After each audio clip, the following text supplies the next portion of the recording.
Hey guys, welcome back to the channel. So हमने last video में देखा था इंट्रामॉलिक्यूलर आल्डोल रिएक्शन, ये वाला टॉपिक। ठीक है, अब हम उसी के कंटिन्यूएशन में हम देखेंगे रॉबिन्सन एनिलेशन। सबसे पहले मतलब समझ लेते रॉबिन्सन एनिलेशन। तो भाई रॉबिन्सन तो एक साइंटिस्ट है जिसको ब्रिटिश केमिस्ट था, who won the Nobel prize. और ये इतना इंटरेस्टिंग पार्ट नहीं है। इंटरेस्टिंग पार्ट ये है कि एनिलेशन का मतलब क्या है। एनिलेशन का मतलब कभी भी रिंग फॉर्म हो रही हो, नया रिंग अगर रिएक्शन में फॉर्म हो रहा हो तो उसको हम बोलेंगे एनिलेशन या तो फिर एन्यूलेशन। इसको कट करके यू लिख दो तो ये एन्यूलेशन।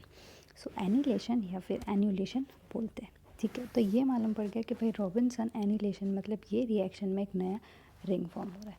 ठीक है, तो इसके रिएक्टेंट्स क्या है वो सब देख लेते हैं। सबसे पहले इसके दो रिएक्टेंट्स क्या है। देखो यहाँ इसके दो रिएक्टेंट्स हैं, वो है ये, एक है 1,3 डाइकार्बोनिल कंपाउंड, दूसरा है अल्फा बीटा अनसैचुरेटेड कंपाउंड। ठीक है, तो ये रिएक्शन में एक फॉर्म करेगा इनोलेट और दूसरा होगा इनॉन। इनॉन मतलब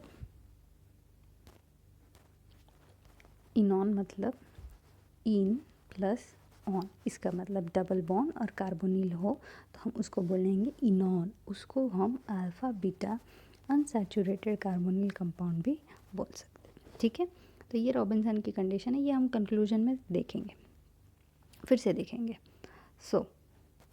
यहाँ हमारा एक है 1,3 डाइकार्बोनिल और एक है ये। तो अब ये दोनों में से इनोलेट कौन फॉर्म करेगा, ये हमारा क्वेश्चन है। तो ये जो इनोलेट वाला जितने भी रिएक्शन है ना, मेन गेम यही होता है कि इनोलेट कौन फॉर्म करने वाला है। ठीक है, तो हमने आगे चैप्टर के स्टार्टिंग में ही हमने एक लिस्ट बनाई थी जिसमें हमने कंपाउंड्स देखे थे जो हमें रिएक्टिव इनोलेट्स देते हो, सॉरी रिएक्टिव नहीं, स्टेबल इनोलेट्स देते हो। ठीक है, तो ये जो 1,3 डाइकार्बोनिल कंपाउंड है वो वन ऑफ दोज कंपाउंड्स थे जो हमें स्टेबल इनोलेट देता। तो अगर 1,3 डाइकार्बोनिल कंपाउंड प्रेजेंट हो तो उसके साथ जो भी हो वो मैटर नहीं करता है, ये ऑब्वियसली स्टेबल इनोलेट देगा, तो यही इनोलेट फॉर्म करेगा। ठीक है, अगर इसके पास अल्फा प्रोटॉन्स हो तो। अब यहाँ देखो रिएक्शन, ये जो हमारा कंपाउंड है ये है इनोलेट फॉर्म में, ये है जहाँ हम रिएक्ट करने वाले। तो अब देखो सबसे पहले क्या होगा, बेस है वो रिएक्ट करेगा। बेस रिएक्ट करने से कौन सा प्रोटॉन जाएगा। अब देखो पॉसिबिलिटी तो यहाँ की और यहाँ की है, पर हमें ये पता है कि कभी भी एसिडिक प्रोटॉन 1,3 डाइकार्बोनिल में कहाँ है, जो दोनों के बीच में जो प्रोटॉन आता है वो सबसे ज़्यादा एसिडिक है। तो बेस जो है वो सबसे ज़्यादा एसिडिक प्रोटॉन को लेगा और यहाँ इनलेट फॉर्म होगा। अब वैसे देखो तो दो तरीके हो सकते हैं, या तो आप यहाँ डबल बॉन्ड बन के इसको इनोलेट बनाओ, या तो फिर आप यहाँ डबल बॉन्ड बन के इसको इनोलेट बनाओ। ठीक है, पर बात यह है कि हमारा जो इनोलेट का एंड है वो यहाँ आ रहा है। ठीक है, इसका मतलब हमारा जो दूसरा मॉलिक्यूल है वो अटैक यहाँ पे करने वाला है। तो अब मैं इसे इनोलेट बनाऊँ या इसे इनोलेट बनाऊँ वो मैटर नहीं करता, हमारा जो नया ये जो मॉलिक्यूल का अटैचमेंट है वो यहाँ पे होने वाला है, ये वाले कार्बन पे। ठीक है, तो इसकी हम मैकेनिज़्म देख लेते हैं, ये रही। ठीक है, ये हमारा पहला स्टेप। देखो हमारा जो बेस था उसने ये प्रोटॉन एब्स्ट्रैक्ट कर लिया यहाँ से, जैसे वो प्रोटॉन एब्स्ट्रैक्ट करेगा हमारा इनोलेट फॉर्म होगा। इनोलेट फॉर्म होने के बाद ये कार्बन और ये कार्बन के बीच में एक नया बॉन्ड फॉर्म होगा। देखो यहाँ इन लोग ने ब्लैक से बनाया है, तो ये जो नया बॉन्ड फॉर्म हुआ, अब ये हमारा कंपाउंड हो गया। ठीक है, अब इसको हम बोल देते ट्राइकीटोन। यहाँ तक ये जो स्टेप था ना, ये हमने अभी तक करते आ रहे हैं, और ये जो लास्ट इंट्रामोलिकुलर रिएक्शन जो था ना वो अब आएगा हमारे पिक्चर में। तो भाई कैसे, ये जो कंपाउंड हमारे बीच में बना, अब देखो इसके पास दो पॉसिबिलिटी है। चलो हमने मान लिया कि हमारे जो रिएक्टेंट्स थे यहाँ R1 और R2 वो दोनों सारे कन्वर्ट नहीं हुए हमारे ये प्रोडक्ट में, थोड़े बच गए। तो अब इसके पास दो चॉइस होती है, या तो ये इनके पास चाहे रिएक्ट होने के लिए, या तो ये खुद में अगर कुछ है रिएक्टिव तो वो वहाँ रिएक्ट करे। तो ये हमने लास्ट वीडियो में ही क्लियर कर दिया था। अगर इंट्रा और कभी इंटर में कंपटीशन हो तो सबसे ज़्यादा फास्ट कौन होगा? इंट्रा। तो इंट्रा मॉलिक्यूलर रिएक्शन ज़्यादा फास्ट होती है। इसका मतलब ये दोनों से रिएक्ट करने से पहले ये खुद में अगर कुछ प्रेजेंट है तो उससे रिएक्ट करेगा। तो अभी देख के तो पता चल ही रहा है कि कुछ है इसमें। तो क्या है? अब देखो, इनोलेट, ये इंट्रामोलिकुलर में क्या, एक इनोलेट बनना है, एक कार्बोनिल बचना है। अब हमारे पास 3 पोजीशन है, तो इसमें से कौन सा बनेगा? अब देखो, ये वाला पार्ट में सबसे ज़्यादा एसिडिक प्रोटॉन तो यहाँ था जो चला गया। अब देखो, कार्बन की चारों वैलेंसी है, सेटिस्फाई हो गई, तो हाइड्रोजन बचा ही नहीं कि बेस यहाँ से ले। तो अब क्या होगा, यहाँ से नहीं लेके अब ये वाला जो कार्बोनिल है यहाँ से प्रोटॉन्स जाएंगे। जैसे ही यहाँ से प्रोटॉन्स जाएंगे ये इनोलेट फॉर्म करेगा, ये इनोलेट हमारे ये वाले कार्बोनेट पे रिएक्ट करेगा। इसकी मैकेनिज्म देख लेते हैं। हमने देखा था यहाँ तक, ये था हमारा ट्राइकीटोन फॉर्म हुआ। अब हमने यहाँ बेस डाला, जैसे ही बेस डाला इसने इनोलेट फॉर्म किया। ये इनोलेट फॉर्म करने के डबल बॉन्ड का एंड जो है ये कार्बोनिल पे अटैक करेगा। कार्बोनिल पे अटैक करने के बाद ये हमारा डबल बॉन्ड में कन्वर्ट हो जाएगा, ये हो जाएगा O-।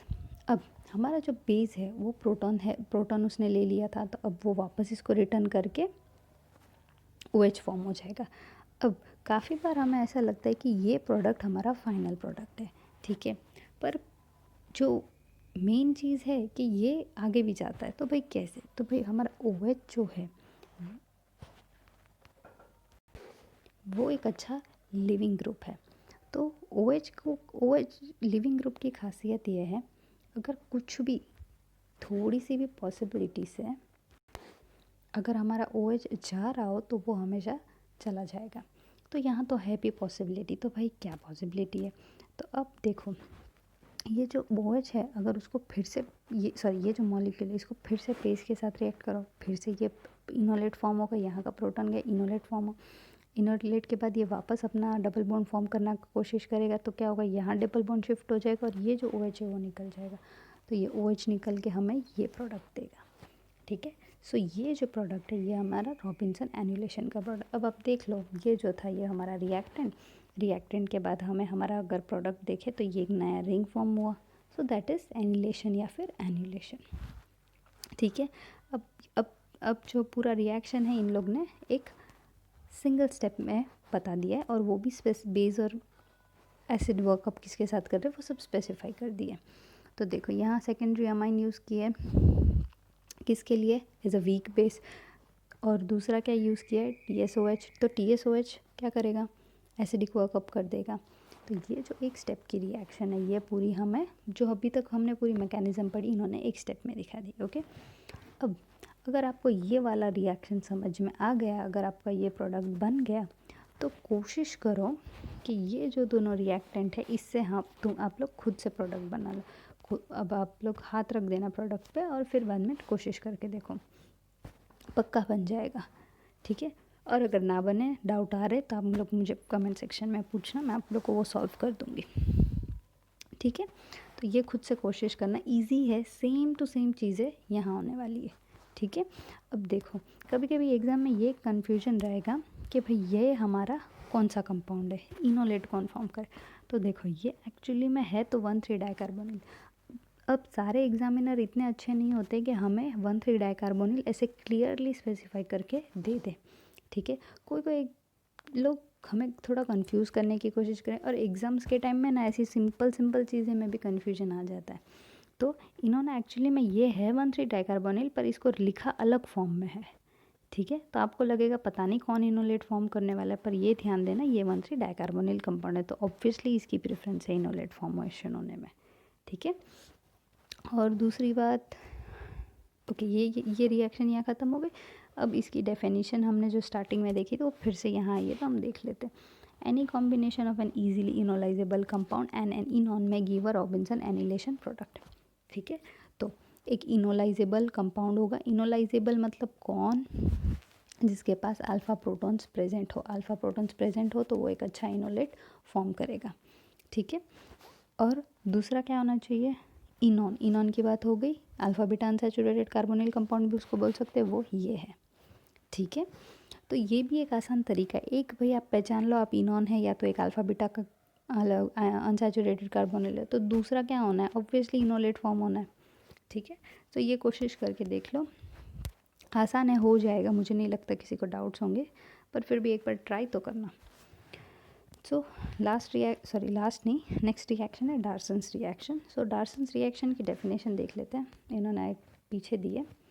सो डेफिनेशन है epoxide formation from an alpha halogenated carbonyl compound. और अभी आपको पता होगा कि भाई इपोक्साइड की जो फॉर्मेशन है वो बहुत सारी पॉसिबिलिटीज़ होती है उसकी। ठीक है, तो अगर हमारा जो epoxide alpha halo carbonyl compound से बना है तो उसको हम बोलेंगे डार्सन्स रिएक्शन। अब अल्फा हेलो मतलब हमारे कार्बोनिल के पोजीशन पे, कार्बोनिल के अल्फा पोजीशन पे ये है, उसके ऊपर अगर क्लोरीन है तो we will call it as alpha halo carbonyl compound. ठीक है, अब देख लेते रिएक्शन। ये है हमारा कार्बोनिल कंपाउंड, कार्बोनिल के साथ बेस है, क्या हो बेस ऐड होगा, क्या होगा, इनोलेट फॉर्म करेगा। कैसे फॉर्म करेगा इनोलेट? अब अच्छा, ये है ना COOMe, ये जो रिएक्शंस वाले होते हैं ना, ये लोग उनके कन्वीनियंस के हिसाब से लिखते हैं, पर हमें पूरी मैकेनिज्म देखनी है, तो अब हम हमारे कन्वीनियंस के लिए इसको हमेशा ऐसे फॉर्म में लिखेंगे जिससे हमें कन्फ्यूजन ना हो। ठीक है, अब ये हो गया Cl। ठीक है, तो क्या होगा, यहाँ से कहाँ से प्रोटॉन जाएगा, यहाँ से प्रोटॉन जाएगा, और जैसे ही यहाँ से प्रोटॉन जाएगा, यहाँ से प्रोटॉन जाके क्या होगा, यहाँ डबल बॉन्ड फॉर्म होगा, ये इनोलेट बन गया। ठीक है, अब ये इनोलेट क्या करेगा, ऑब्वियसली कार्बोनिल पर अटैक करेगा। कहाँ से अटैक करेगा, तो भाई जो डबल बॉन्ड का एंड है वहाँ से अटैक करेगा, तो यहाँ नया बॉन्ड फॉर्म होगा, यहाँ नया बॉन्ड फॉर्म होगा, और वो कहाँ अटैक होगा, तो भाई कार्बोनिल कार्बन पे अटैक होगा, ये दो फिनाइल उसके पास जो थी। ठीक है, तो अब ये अटैक होगा, जैसे ही अटैक होगा क्या होगा, जो कन्वर्जेशन होने वाली है वो वापस देख लेते हैं, सॉरी जो वापस होने वाली है वो देख लेते हैं। तो भाई ये कार्बोनिल वापस बन जाएगा, ये डबल बॉन्ड यहाँ से हट जाएगा, और ये जो है ये हट के वो माइनस हो जाएगा। ठीक है, अब अभी तक क्या हो रहा था, हमारा जो दूसरा बेस जो था, बेस के पास प्रोटॉन था, तो वो प्रोटॉन यहाँ वापस रिटर्न कर दे रहा था। पर अब यहाँ थोड़ा सा अलग क्या होता है कि भाई हमारे पास एक लिविंग ग्रुप प्रेजेंट है। तो जैसे हमने OH के बारे में बात की थी, इनको मौका चाहिए बाहर निकलने का, थोड़ा सा मौका मिला और ये लोग निकल गए। सो क्लोरीन एक ऐसा मॉलिक्यूल है जिसको थोड़ी सी छूट दो निकल जाएगा। तो ये जो इपोक्साइड है, ये O-, ये प्रोटॉन एब्स्ट्रैक्ट करने की जगह क्या करेगा, ये कार्बन पर अटैक करेगा। सो अगर ये कार्बन पर अटैक करेगा तो ये क्लोरीन यहाँ से निकल जाएगा। ठीक है, तो बन गया इपोक्साइड। थोड़ा कंफ्यूजिंग है, पर अगर आपने ध्यान मेरे साथ हो गया अब, तो आपको पता चल गया कि ये बन गया इपोक्साइड। ठीक है, अगर आपको ना समझ में आ रहा हो तो फिर भी हम एक और बार देख लेंगे। सेम, ये बना इपोक्साइड, कहाँ अटैक करेगा, ये कार्बोनिल पोजीशन पे अटैक कर लिया, कार्बोनिल पोजीशन पे ये जो है ये बॉन्ड फॉर्म हो गया। ठीक है, अब इसके बाद कलर तो सेम हो गई, इसके बाद क्या होगा, जैसे ये रिएक्शन होगा, हमारा जो O- है वो यूजुअली क्या करता है भाई, प्रोटॉन एब्स्ट्रैक्ट करके OH बना लेता है, पर यहाँ पॉसिबिलिटी ये है कि ये कार्बन पे अटैक करेगा और Cl निकलेगा। तो Cl तो वैसे ही खुश है निकलने के लिए, तो वो निकल जाएगा और हमें हमारा प्रोडक्ट मिल जाएगा इपोक्साइड। तो अगर हमारा इपोक्साइड ये वाले मेथड से फॉर्म होगा, तो अल्फ़ा हेलो कार्बोनिल कंपाउंड से फॉर्म होगा, तो हम उसको बोलेंगे डार्सन्स रिएक्शन। और ये जो मेथड है ना, वो ये एक्चुअली में एक ड्रग है जिसका नाम है डायरूसेंटेन। तो वो ड्रग के फॉर्मेशन सिंथेसिस में यूज़ हुआ था ये मेथड। ठीक है, दैट्स इट। अब ये दो नेम रिएक्शन करते हैं। नेक्स्ट जो है वो दूसरा पार्ट ऑफ द चैप्टर है। ये जो चैप्टर है, जैसे कि आप देख सकते हो, आल्डोल और क्लेजन में डिवाइडेड था। तो आल्डोल का जो सेक्शन है वो यहाँ ख़त्म होता है। एक छोटी सी समरी दे दूँ तो हमने क्या क्या देखा था। हमने देखा था सेल्फ आल्डोल क्या था, हमने देखा था क्रॉस आल्डोल क्या है, हमने इंट्रामोलिकुलर देखा, इंट्रामोलिकुलर में हमने दो देखा, फिर इसमें हमने ये भी देखा कि भाई कौन से रिएक्टिव इनोलेट्स होते हैं, क्या क्या रूल्स होते हैं आल्डोल के, क्या क्या ये एक्सेप्शंस होते हैं, क्या क्या पॉसिबिलिटीज़ होती है, वो हम सब ने आल्डोल में देखा। अब जो दूसरा पार्ट ऑफ द चैप्टर है वो है क्लेजन। सो वो हम चालू करेंगे, पर वो हम नेक्स्ट चैप्टर में चालू करेंगे। सो नेक्स्ट जो टॉपिक आएगा वो है एसाइलेशन ऑफ कार्बन, जो हम नेक्स्ट टॉपिक में नेक्स्ट वीडियो में कंटिन्यू करेंगे. So that's it for now and thank you. Bye bye.